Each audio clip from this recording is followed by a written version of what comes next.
अनीता, तुम आज फिर गाना गा रही हो? उसकी बड़ी बहन प्रीति ने पूछा। हाँ दीदी, मुझे यकीन है मेरा रिजल्ट अच्छा आएगा। मैंने इतनी मेहनत की है, अनीता ने मुस्कुराते हुए कहा।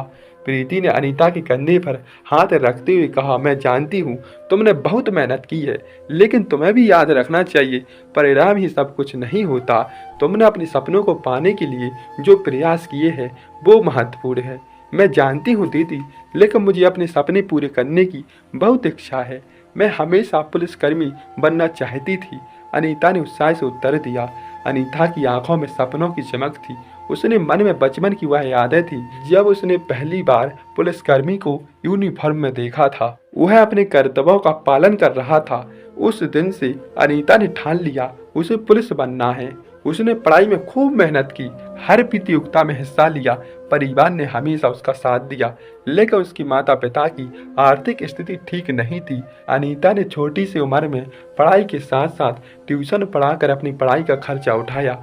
दीदी, क्या आपको लगता है मैं इस बार सफल हो जाऊंगी? अनीता ने एकदम गंभीरता से पूछा। मुझे विश्वास है तुम सफल होगी। तुमने हर तरह से खुद को तैयार किया है, और याद रखो अगर इस बार नहीं हुआ तो अगली बार फिर कोशिश करना। सपने देखने वालों के लिए कोई रास्ता बंद नहीं होता, प्रीति ने प्रोत्साहित करते हुए उत्तर दिया। परीक्षा का दिन आया। अनीता ने अपनी पूरी तैयारी के साथ परीक्षा केंद्र का रुख किया। उसका मन एक अजीब उत्साह और चिंता से भरा हुआ था। उसने सभी दिशा निर्देशों का पालन किया और परीक्षा में बेहतरीन प्रदर्शन करने की कोशिश की। दिन खत्म हुआ। अब वह रिजल्ट का दिन का इंतजार कर रही थी। आज का दिन बहुत लंबा है, अनीता ने कहा। मुझे लग रहा है समय थम गया है, प्रीति ने हंसते हुए कहा। कोशिश करो, ध्यान भटकाओ, कुछ पढ़ाई करो या अपने दोस्तों के साथ समय बिताओ। आखिरकार रिजल्ट का दिन आ ही गया। अनीता ने सुबह सुबह अपने फोन को बार बार चेक किया। उसका दिल तेजी से धड़क रहा था। जब उसने परीक्षा दी तब उसकी निगाहें हर बार अपने मोबाइल की स्क्रीन पर थी। अनीता ने कहा, रिजल्ट आ गया, प्रीति ने चिल्लाकर कहा। अनीता ने तेजी से अपने फोन पर लॉगिन किया और स्क्रीन पर नजर दौड़ाई। उसकी आंखें निगलने की कगार पर थी, और जब उसे खबर मिली आप सफल रही तो उसकी खुशी का कोई ठिकाना नहीं रहा। मैंने कर दिखाया, मैंने कर दिखाया, उसने चिल्लाते हुए कहा। प्रीति ने उसे गले लगा लिया और कहा, मैं तुम पर गर्व महसूस कर रही हूँ, तुमने बहुत मेहनत की। अनीता ने अपने जीवन के नए अध्याय की शुरुआत की। पुलिस ट्रेनिंग एकेडमी में दाखिला लिया। पर एक शिक्षण कठिन था, लेकिन अनीता ने सभी चुनौतियों का सामना किया। स्वच्छता, अनुशासन और आंतरिक बल की भावना ने उसे मजबूत बनाया। उसने अपने साथी प्रशिक्षकों से मित्रता की, उनके साथ मिलकर नई चीजें सीखी। कोई भी मुश्किल उसकी हिम्मत को तोड़ नहीं पाई।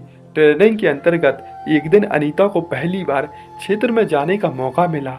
उसने स्थानीय पुलिस में एक वरिष्ठ पुलिस अधिकारी के अधीन काम करने का अवसर मिला। आपको इस काम में बहुत सीखने को मिलेगा, वरिष्ठ अधिकारी ने कहा। हर दिन कुछ नया होता है और सब कुछ बुरा नहीं है। अनीता ने अपने काम को समझने की कोशिश की और उन सभी घटनाओं के बारे में सीखा जो एक पुलिसकर्मी को रोजाना खुद से गुजरनी होती है। जैसे जैसे समय बीतता गया, अनीता ने वास्तविक दुनिया की चुनौतियों का सामना किया। उसे अपराधियों से मुकाबला करना, लोगों की समस्याओं को सुलझाना और कभी कभी कठिनाई का सामना करना पड़ता है, लेकिन उसने कभी हार नहीं मानी। कानून की रक्षा करना सिर्फ पुलिसकर्मियों का काम नहीं है, बल्कि सभी नागरिकों का कर्तव्य है। अनीता ने थाना में बहुत से अनुभव किए। उसने सच्चाई, गलतफहमी, साहस हर रंग देखा। आज अनीता ने केवल पुलिस कांस्टेबल नहीं, बल्कि समाज की एक जिम्मेदार सदस्य थी। एक दिन उसने परिवार से कहने का निर्णय लिया, मेरी मेहनत रंग लाई है और अब अपने सपनों की ओर बढ़ रही है। प्रीति और परिवार वालों ने अनीता की सफलता का जश्न मनाया। अनीता ने अपने काम के प्रति अपनी जिम्मेदारियों को निभाना शुरू कर दिया। उसने केवल अपने जीवन को बेहतर नहीं बनाया, बल्कि अपने समुदाय में भी सकारात्मक बदलाव लाने का प्रयास किया। उसकी कहानी ने सभी को सिखाया, वह सपने उन्हें साकार करना कठिन से भरा होता है, लेकिन जब अपने लक्ष्यों को प्रति समर्पित होते हैं तो हर चीज चैलेंज का सामना कर सकते हैं। तो बताइए दोस्तों, कहानी कैसी लगी? लाइक से सब्सक्राइब कीजिएगा। Thank you.